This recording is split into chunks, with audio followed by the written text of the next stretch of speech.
bought in. You're perfect. That's what they all say, that I'm perfect. Sorry.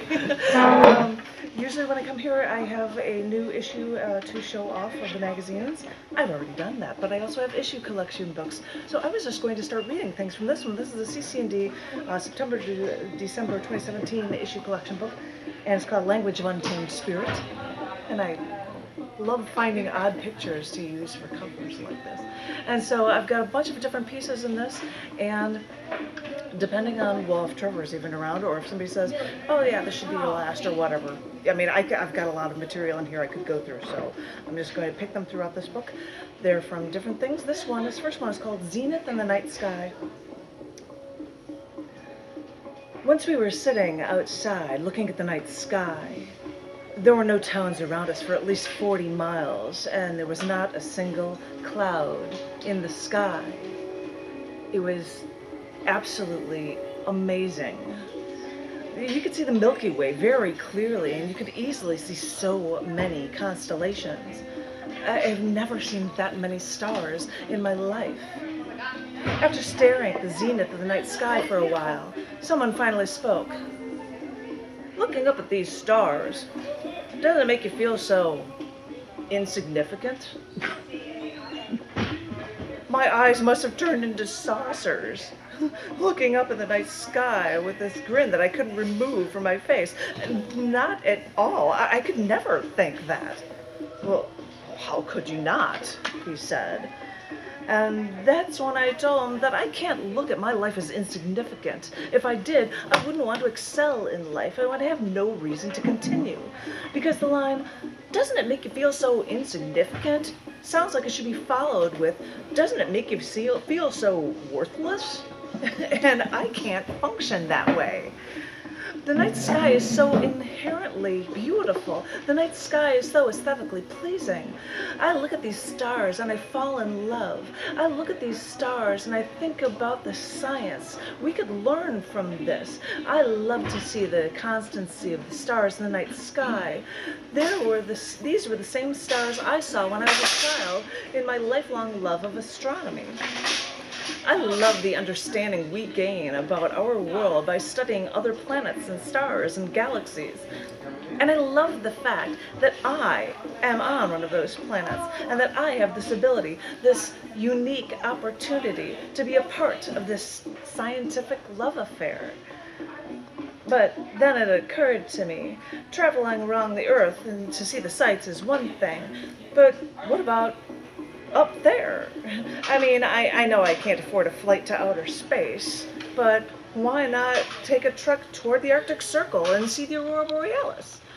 So we made our plans, stayed on a bed and breakfast in Fairbanks, Alaska, with the windowsills 18 inches deep, and sang at a few sets of songs at Ivory Jack's, because the best time of night to be able to see the aurora borealis was about 1:30 in the morning, long after our concerts ended.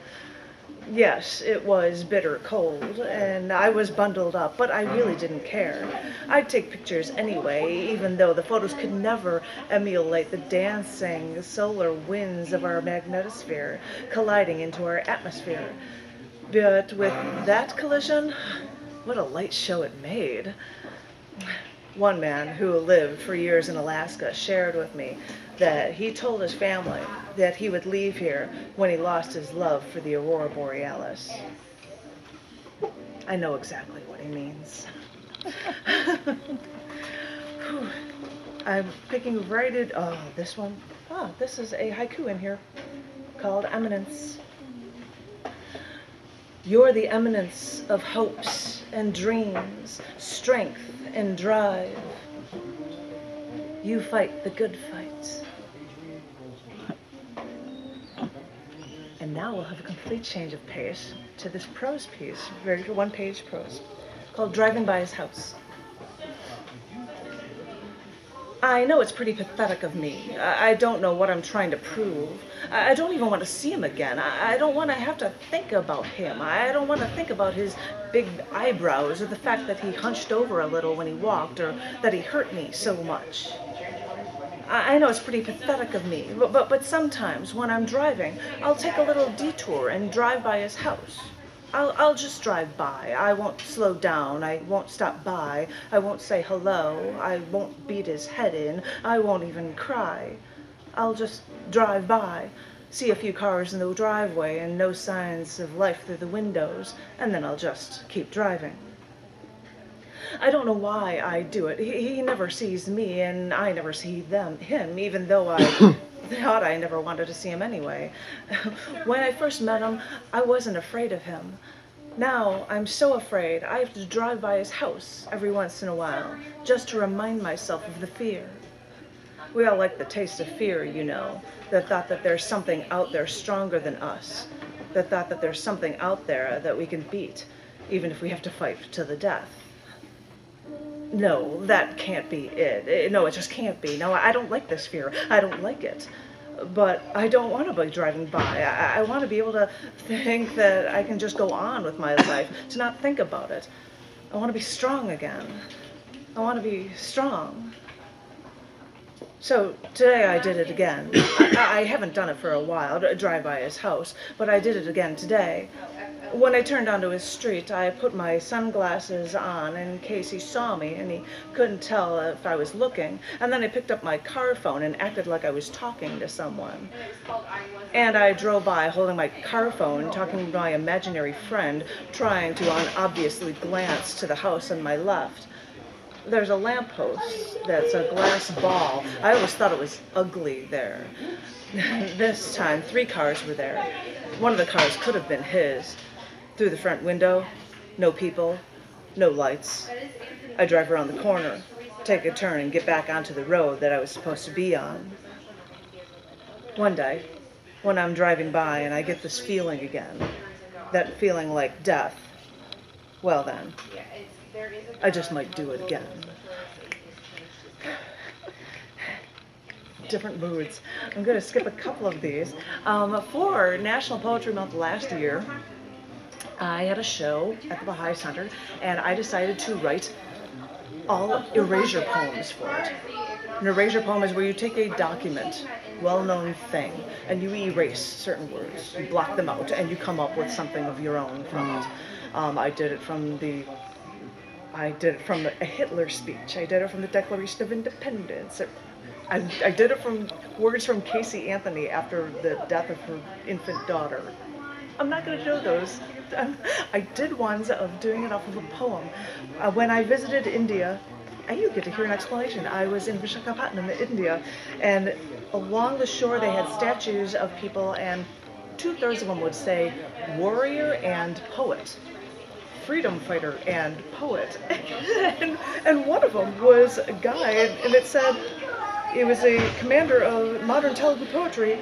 Revolutionary poetry was his forte. I've got a picture of it in here from this guy. Sri Sri was always known as he was a poet, and I had a translation of a poem. I'm not sure how accurate it was, but I pulled a lot from it and made this poem based on his, and it's called a Poetic History. History, proud of exploitation of others. History, an exercise in mutual destruction. History, drenched in the blood of war. History made slaves of the meek, murderers climbed to glory. Entire past is wet with blood, if not with tears. Dissipated populations echo history. Connivances, jealousies, conflicts prove the course of history. Grand murderers and thugs built a bridge of swords to time. Artificial laws with other forces fell down like houses of cards. The deception, the heinous crimes of the mighty, the schemes can't be allowed. Exploitation of one person by another, one race by a different race, can't go on.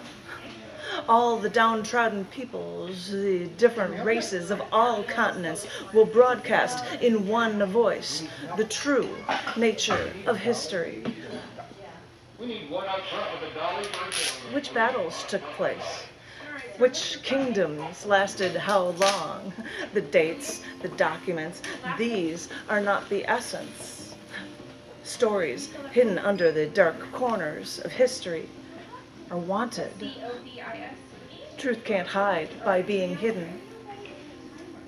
In the twilight of history, what will the development be of the development of the human? What achieved grand truth? Which sculpture? Which literature? Which science? What music? What renunciation? Which dream? Adapted from source.